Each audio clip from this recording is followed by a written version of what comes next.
desatar-lhe as correias das sandálias. Eu vos tenho batizado com água, ele, porém, vos batizará com o Espírito Santo. Amém? Pode sentar-se. Na semana passada nós falamos muito nas outras aulas sobre algumas características de João Batista, e essas características, elas são lições para nós. Nós discorremos sobre como a proximidade com Deus faz o homem se desprender das coisas desse mundo, faz o homem ter uma visão mais voltada no seu próximo. Tanto a sua vida como a sua mensagem vão estar relacionadas a esse fato. E a mensagem de João Batista, apesar dela estar fragmentada, e são poucas as palavras de João Batista, elas estão espalhadas em todos os evangelhos. Os 4 evangelhos, se você quiser pegar as mensagens de João Batista, você entender o que ele falava, você precisa ler todos os evangelhos, anotar, para você verificar que em cada evangelho foi dado ênfase a um aspecto diferente da mensagem. Olha, como a mensagem de João, o evangelho de João, está voltado para a divindade de Cristo, você quase não vê João Batista falando sobre assistência social, você quase não vê João Batista falando sobre desprendimento material. A mensagem dele é bem centralizada, ele vem dizendo: olha, a luz está chegando, né? E ele é antes de mim, fala sobre a pré-existência de Cristo. Eu na verdade me primeiro, mas ele é bem antes de mim, antes de eu nascer ele já existia. Então a mensagem que está de acordo, e João anota essa informação. Já no Evangelho de Marcos é extremamente sucinto, ele é extremamente sucinto a mensagem dele. Em Lucas, como Lucas se prende muito aos ensinamentos de Cristo, às implicações que o seu sistema de vida trazia para as pessoas, acabou que ele também registrou muito dos ensinamentos de João Batista. Para ele era muito interessante, né? E no Evangelho de Mateus ele acaba pegando esse esboço de Marcos aqui, e não acrescenta muita coisa sobre os ensinamentos de João Batista. Mas uma coisa é importante que a gente já pode notar em João Batista é que, diferente das pessoas que se anunciam portadoras de uma mensagem, de uma revelação especial, João Batista tinha uma mensagem que não era centrada nele. E nisso nós também vemos a humildade do profeta, porque todas as pessoas que surgem nesse mundo, que criam religiões, que formam seitas, que dividem sistemas religiosos, eles trazem uma mensagem centrada em si mesmos. Nós vemos hoje pessoas anunciando o Senhor Jesus Cristo e agarrando alguns seguidores, dizendo que são portadores de uma mensagem definitiva, dizendo ser portadores de uma mensagem especial, uma última mensagem.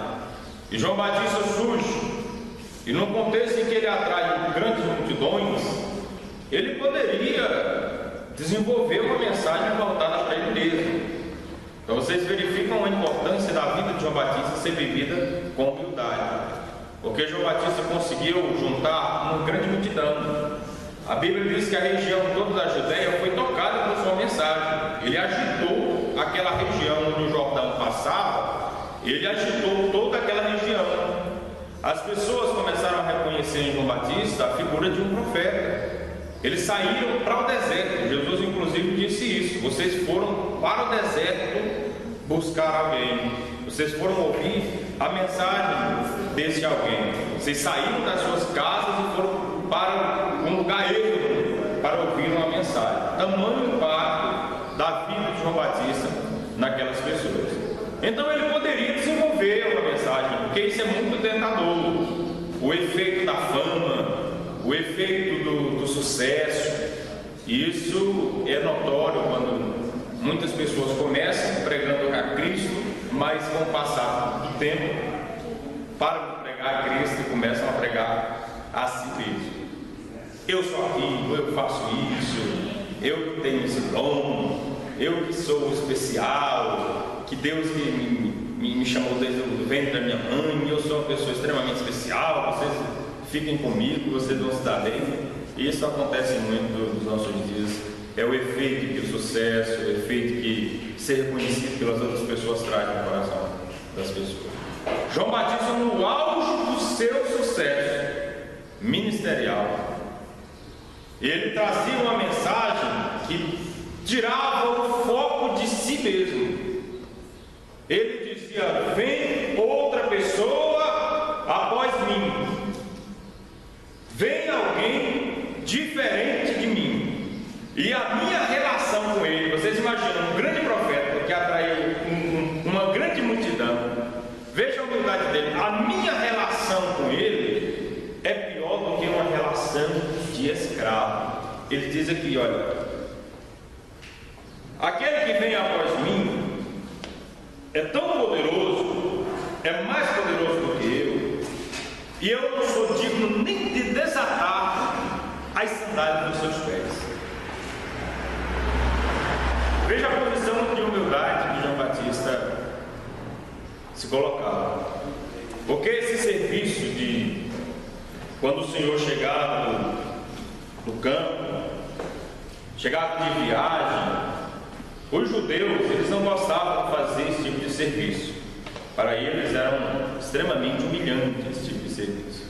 Se tivesse um servo em casa, um escravo de outra nação, era esse escravo que fazia esse tipo de serviço: desatar sandálias, lavar os pés.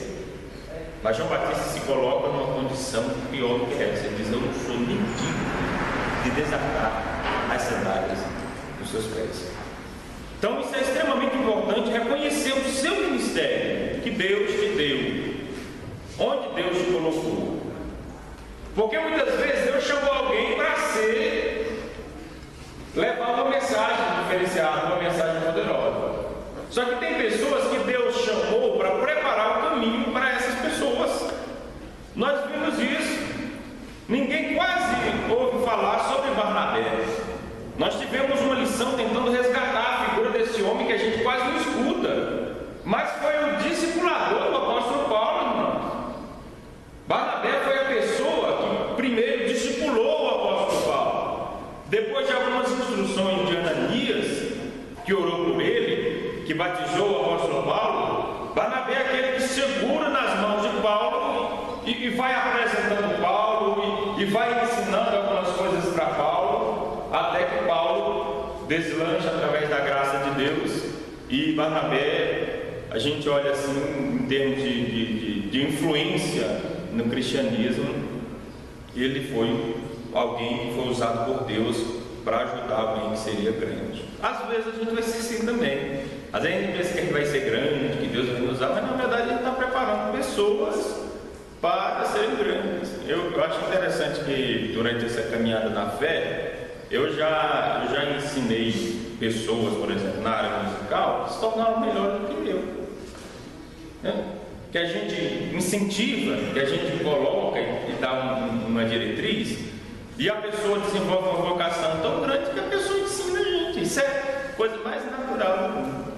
Então esses problemas aqui não havia no coração de João Batista. Os problemas que podem surgir com relação a essas picuinhas, né, de liderança. Vamos ver aqui o Evangelho de João.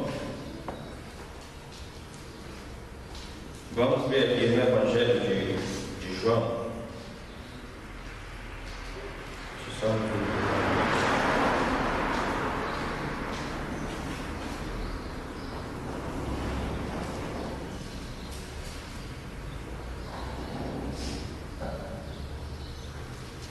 Deixa eu só achar aqui para vocês verificarem a humildade de João Batista.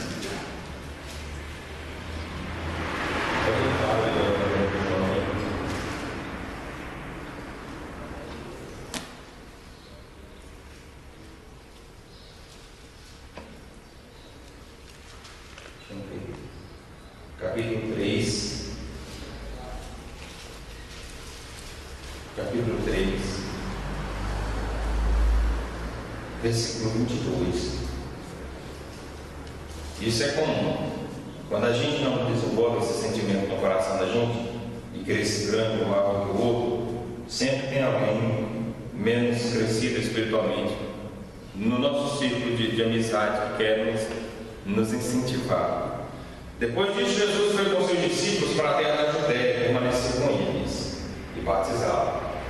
Ora, João também batizava em Enão, perto de Salim, porque havia muitas águas, e para lá concorria o povo e era batizado, pois João ainda não tinha sido encarcerado. O ministério de Jesus, houve um período que ele se desenvolveu paralelamente ao ministério de João Batista. João Batista estava num lugar batizando e Jesus estava em outro lugar também, e levava adiante esse ministério de João Batista, de batizar também, e os discípulos batizavam também, porque os dois estavam trazendo a mesma mensagem. Quando nós visualizarmos, você vai entender que João Batista começou dizendo assim: olha, arrependei-vos, porque é chegado o reino dos céus. Quando Jesus volta do deserto, em que ele é tentado, a primeira mensagem dele é: arrependei-vos, porque é chegado o reino dos céus. Ele pega a mensagem de João Batista e continua essa mensagem. Ela vai começando com o seu ministério, tomando uma dimensão muito mais ampla do que a de João Batista. Mas em algum determinado período estavam os dois realizando esse ministério. Só que aí começou a haver um ofuscamento, começou a haver uma diminuição dos discípulos de João, porque João veio e no seu ministério não foi determinado que ele realizaria milagres, não estava determinado que João realizaria grandes obras poderosas. Quando você está do lado de uma pessoa assim, é um ministério autenticado por Deus, mas no que está relacionado no Antigo Testamento desse anjo que iria anunciar, a mensagem que está sobre ele é que ele traria uma mensagem extremamente comovedora dos corações, que restauraria famílias, que despertaria o coração do povo para ouvir Deus novamente. Mas não estava demonstrado no Antigo Testamento que João realizaria sinais, que esse mensageiro que viria diante do Messias teria um ministério extremamente frutífero como Jesus. Não. Então, de um lado você tem alguém com uma mensagem poderosa, do outro lado você tem alguém com essa mesma mensagem extremamente poderosa, mas com uma capacidade extraordinária de realizar sinais. Obviamente, isso sempre aconteceu ao longo da história. Até o reino das trevas, quando quer enganar as pessoas, geralmente coloca alguém assim carismático, dota essa pessoa de poder, dota essa pessoa de autoridade para fazer sinais de mentira, para atrair a atenção das pessoas. Então o reino dos céus se manifestaria, a vida do Messias seria marcada por cura de cegos, por levantar os coxos. Vocês podem ver isso no Antigo Testamento: os coxos se levantarão e saltarão, glorificarão o Senhor. Então se abrirão os olhos dos cegos, os ouvidos dos surdos se abrirão e eles entenderão, ouvirão a voz de Deus. Toda essa mensagem estava já relacionada ao Messias que viria. Então o ministério de João Batista começou a se ofuscar, o ministério de João Batista começou a diminuir, ter a diminuição dos seus seguidores, e muita gente então começou a atrair, Jesus começou a atrair a atenção dos discípulos de João Batista.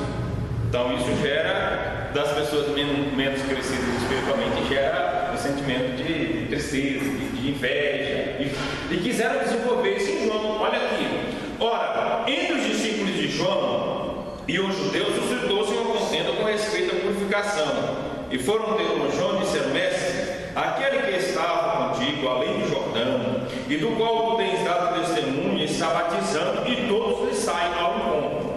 João Batista anuncia para todas as pessoas que estão no seu batismo: eis aqui o Cordeiro de Deus, que tira o pecado do mundo. Inclusive envia discípulos para começar a seguir a Jesus Cristo, mas ele obviamente continua o seu ministério.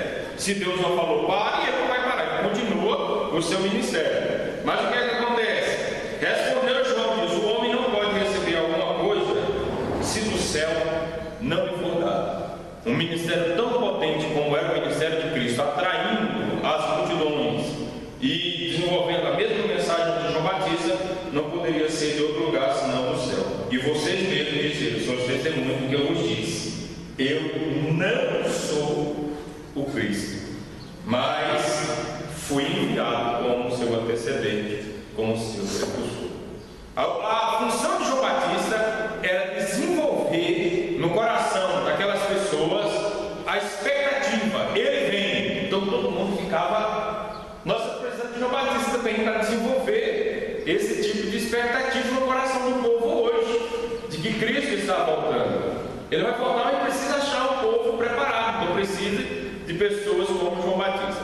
Irmãos, quando você estuda a história da igreja, e os historiadores, eles são unânimes em reconhecer que a preparação para a vinda de Cristo não aconteceu apenas aqui na Judéia, não aconteceu apenas aqui entre os descendentes de Abraão.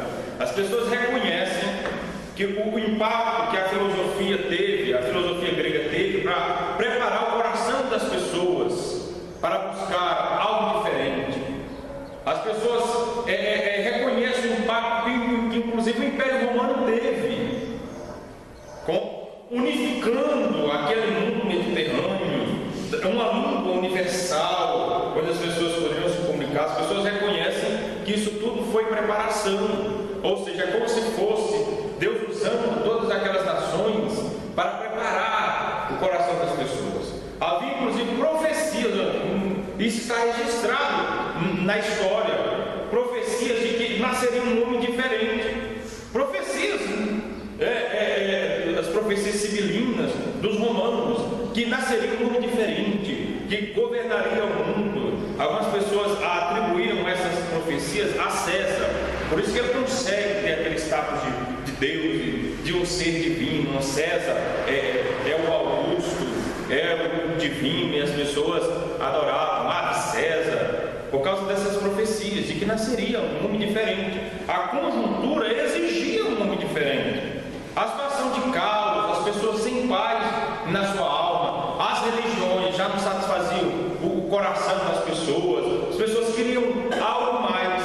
Então reconhecem que até neste mundo pagano havia já uma preparação para a vinda de Cristo. Por isso que a sua mensagem nasce no tempo certo, na época correta, e traz um impacto muito grande, inclusive, para o Império Romano. Mas João Batista, sendo descendente de Abraão, sendo do povo judeu, ele traz uma mensagem extremamente mais esclarecedora. Ele é mais claro, ele está dizendo que o Messias está chegando, e ele já está no meio de vocês, então vocês devem se arrepender. Então João Batista diz: eu não sou o Cristo, eu avisei para vocês, quando eu estava pregando para vocês, eu disse: eu não sou o Cristo, eu fui enviado como seu precursor. Aí ele diz uma palavra muito importante, diz assim: o que tem a noiva é o noivo. Veja que humildade não é andar rasgado, humildade não é andar sujo, humildade não é falar: eu sou tão humilde. Humildade não é isso. Humildade é reconhecer quem você é. Desde o princípio do mundo, o que tem caracterizado a sociedade humana é o desejo de ir além do que você é. Muitas vezes a gente é colocado numa condição em que a gente precisa ser aquilo mesmo. O ministério de João Batista era extremamente poderoso, mas ele tinha um limite. E ele reconhece que a relação dele com o povo era de alguém que preparava. E nessa relação entre Deus e o povo, ele estava um pouquinho de fora, porque ele era um ser humano também. Então ele é alguém que se alegra, é como Elias, que tem um ministério extremamente frutífero, mas Deus é que tem uma relação especial com o povo. Olha só como ele parece também com Elias, porque Elias entrou numa caverna decepcionado, porque o ministério dele aparentemente era um ministério infrutífero. Elias causou uma revolução, só Deus sabe o preço que aquele homem pagou para fazer ele descer do céu. Talvez a sua vida inteira seja consagrada para o ápice naquele momento do seu ministério, e parece que nada surtiu efeito. Mesmo tendo destituído a religião pagã de Israel, os seus representantes, os profetas, mesmo assim as pessoas continuavam adorando. Então ele fica decepcionado e vai para dentro de uma caverna. E quando ele chega dentro dessa caverna, Deus pergunta: o que você está fazendo aqui, Elias? E ele começa a reclamar: eu sou desgostoso, por aliança, derribaram os seus altares. acontece essa revolta contra Deus. Mataram os seus profetas e fiquei eu sozinho. Deus, conversa com ele, pergunta o que você está fazendo. Ele repete a mesma ladainha. Ó, fala as duas vezes, a mesma coisa. A mesma lá. Quebraram a aliança, derrubaram os seus altares, mataram os seus profetas. E só eu fiquei zeloso pelo Senhor. Deus diz, não é isso. Não. Deus mostra que a relação dele com o povo não é apenas nacional, mas individual também. Elias, eu fiz ficar em Israel 7.000 pessoas que não se dobraram perante Baal. E lá, eu não vejo nada, tem 7.000 fiéis. Elias pensando que a água estava só, mas tinha mais 7.000 junto com ele, talvez orando por ele. Ele talvez nem conheceu esses 7.000, mas estava orando por ele. A relação de Deus com as pessoas é assim. A gente não pode entrar, né, nessa relação. A gente pode, quando é um mensageiro de Deus, tentar ajudar, mas a vida do ser humano ela é individual. É sempre um homem sozinho diante de Deus, buscando a Deus. A gente pode até ajudar, mas é de fora, de expectativa. Por isso que a gente não deve julgar. O apóstolo Paulo diz: quem é aquele que julga o servo? Alheio. Ele tem uma relação especial com Deus. A gente deve ajudar as pessoas. Então ele se reconhece. Ele diz assim: olha, quem tem a noiva é o noivo. O amigo do noivo que está presente, o outro muito se regozija por causa da voz do noivo. Pois com esta alegria já se cumpriu em mim. Isso é humildade. A minha função eu fiz, aonde eu poderia ir, eu fui, estou desempenhando o meu ministério até este momento, mas a relação de Jesus com as pessoas é diferente, ou seja, uma relação própria. Ele veio para esse povo é dele, então eu não posso me meter nessa relação. Aí ele diz assim: importa, convém que ele cresça e que eu diminua. Ele é o precursor, isso é lógico. Se ele vem anunciando, se eu vim anunciando aqui o Lafayette, eu vim anunciando o Lafayette, vai ter que chegar um momento em que eu devo desaparecer. O Lafayette tem que seguir. Isso é extremamente óbvio, até lógico, se você pensar na sua mente. Ele reconhece: até aqui eu vou, daqui eu não posso passar. O importante é que ele cresça, é que ele apareça e que cada dia mais o meu ministério diminua. Diminuiu tanto que a gente está tentando resgatar um pouco da mensagem dele, mas é pouca, não é? Vocês estão vendo como é pouquinho a mensagem de João Batista? É extremamente importante, teve um impacto muito grande nas pessoas daquela época, mas hoje nós não temos tanta informação, inclusive sobre João Batista. Até aí os irmãos compreenderam? Os irmãos compreenderam até aí? Vamos lá prosseguindo então. A mensagem de João Batista, irmãos, ela está extremamente ligada às profecias do Antigo Testamento. Ele está dizendo que o Messias está chegando. O Messias é que cumpre as profecias do Antigo Testamento. Vamos continuar. Naqueles dias veio Jesus de Nazaré, da Galileia, e por João foi batizado no rio Jordão. A Bíblia diz que tanto no Evangelho de Lucas, como no Evangelho de Mateus e também no Evangelho de João, a presença de Jesus no batismo de João causa um constrangimento para ele. Se ele está anunciando essa pessoa que é extremamente poderosa, que vem após ele, que ele não é digno de desamarrar as alparcas, as sandálias dos seus pés, chega esta pessoa para ser batizado por ele também. Se João Batista é como eu ou como você, talvez tentaria se promover, porque tem muito disso, né? Quando a gente está pregando, ser uma grande autoridade, sempre fica ouvindo a gente, ou quando a gente está cantando, né? O presidente da igreja diz: você canta muito bem, ele fica lá em cima. Quando o João Batista viu Jesus, ele poderia até tirar uma casquinha aqui, pelo menos um pouquinho dessa fama. Eu batizei o Messias.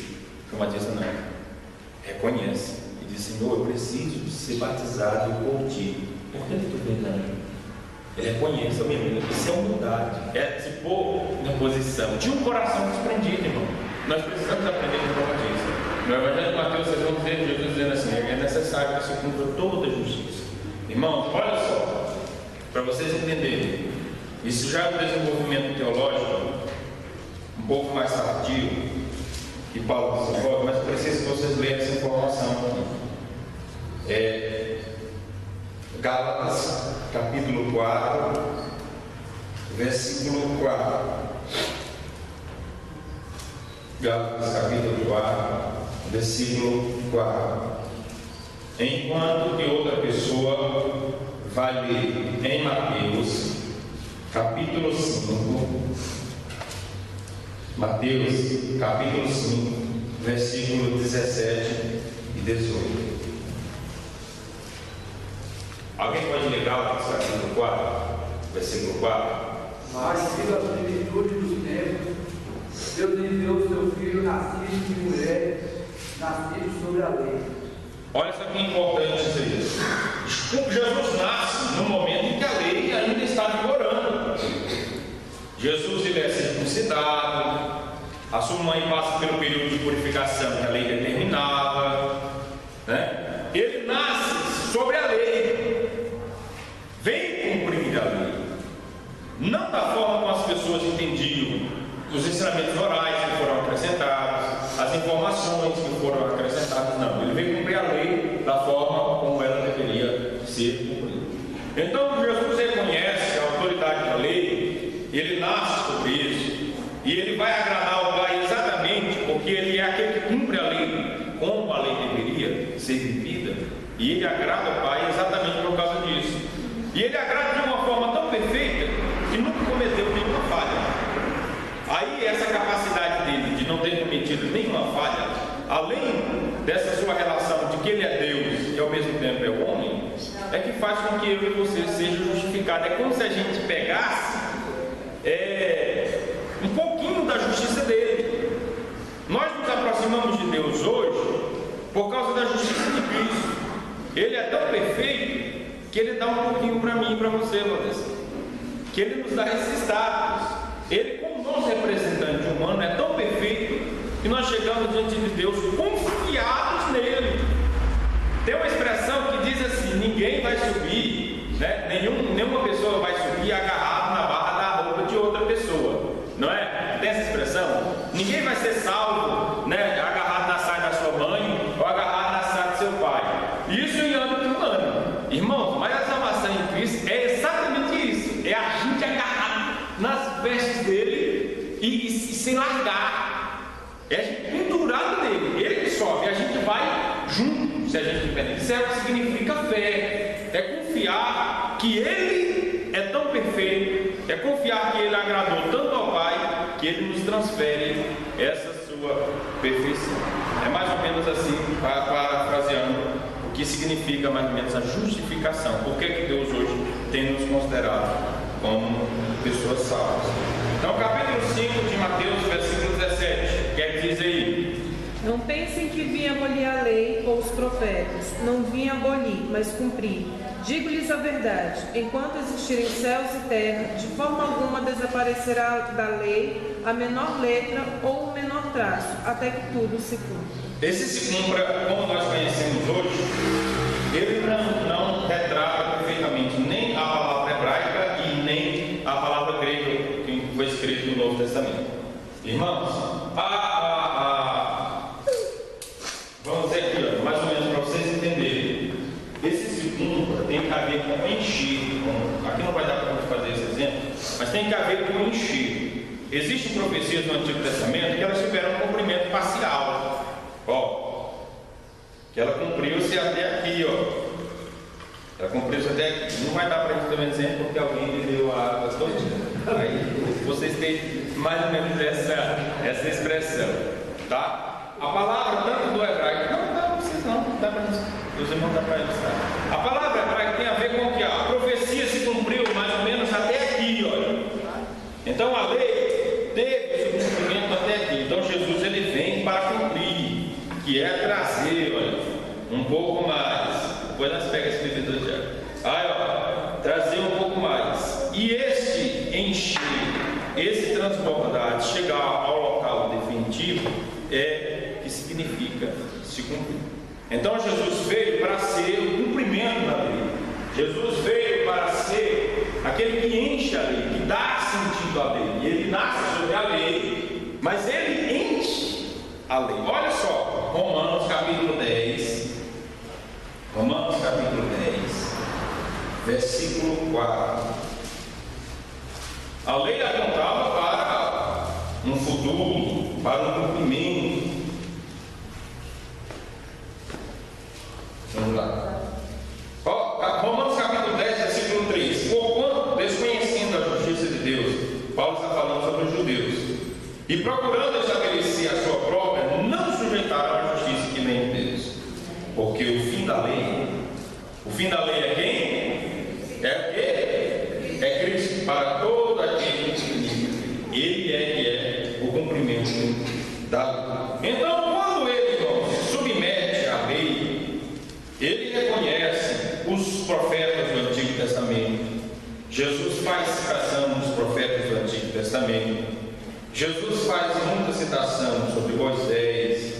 Ele diz: Moisés escreveu de mim. Se vocês acreditassem a Moisés, vocês creriam em mim, porque de mim escreveu Moisés. Ele fala, Isaías falou isso a meu respeito.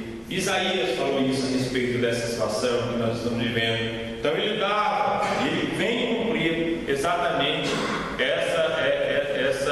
esse enchimento, trazer o que é definitivo para todas aquelas informações que a gente encontrava no Antigo Testamento. Isso é um pouquinho complicado, vocês entenderem a revelação de Deus através dos profetas, porque essas informações estão espalhadas. Mas a gente vai tentar, à medida do possível, voltar aqui ao Antigo Testamento para os irmãos compreenderem. Quando ele vai ao batismo de João, ele também está autenticando o batismo de João. Ele está dizendo que o batismo de João é do céu. O batismo de João é importante. O Messias se submeteu a esse batismo e se identifica com toda a humanidade. Ele se identifica com Deus e com o seu pecado, ainda que não tenha pecado, mas ele reconhece o ministério que Deus deu para João. O Messias não vai se afastar desse ministério. O Messias participa desse ministério e leva esse ministério além. Inclusive o batismo de João, ele é incorporado na mensagem cristã, tem um pouquinho, uma conotação diferente e uma razão de ser diferente, tá? Agora tem uma razão de ser diferente, mas ele continua o batismo de João. É diferente, ele se torna agora um batismo cristão. A razão por que ele é realizado é diferente, mas efetivamente você, quando desce as águas, você está fazendo mais ou menos a mesma coisa que os discípulos de João faziam também, sim ou não? Agora com uma mensagem diferente e com uma nova razão, um novo motivo. Os irmãos estão compreendendo? Então ele se submete ao batismo de João e ele autentica o ministério de João. Lá na frente, olha como Deus é sábio e Jesus está ouvindo a voz de Deus. Algumas pessoas chegaram para Cristo e disseram assim: quem te deu essa autoridade? Quem te mandou fazer essas coisas? Jesus disse: uma pergunta eu tenho a vos fazer. Se vocês me responderem, eu vos responderei. O batismo de João era do céu ou dos homens? Os fariseus calcularam entre si. Isso é lógica matemática. Disseram: ó, o negócio é o seguinte: se a gente disser que o batismo é de Deus, então ele vai nos pegar tudo, ele vai dizer assim: se é de Deus, por que vocês não foram batizados? E por que vocês não creram? Todavia, se a gente disser que é o batismo dos homens, esse povo ainda é tão apaixonado por João que eles vão nos matar, vamos apedrejar. Viraram para Jesus e disse: não sei, então também vos responderei, de onde veio a minha autoridade. Veja como Deus é sábio em trabalhar. O filho não comete nenhuma falha, e ele autentica esse ministério de João, porque o ministério de João anuncia sobre ele. Se Jesus não participa do ministério de João, se Jesus não participa do batismo de João, no futuro vão surgir as dúvidas: não, mas João Batista estava falando sobre outra pessoa. É tanto que Jesus nem ligou para João Batista, é tanto que Jesus nem participou, nem deu nenhuma palavra para João Batista. Veja Deus trabalhando de uma forma sábia. Então um ministério conjugado, mas um vai além do que o outro. Até aí os irmãos compreenderam? Então semana que vem vocês vão ler ler nesse evangelho aqui de Marcos, o versículo 10 até o versículo 11, e você vai pegar as outras referências sobre o batismo de Jesus realizado por João Batista, sobre essa voz que veio do céu, tá? E semana que vem a gente vai falar sobre isso. Que Deus abençoe os irmãos e nós vamos semana que vem. Se mandar essa palavra.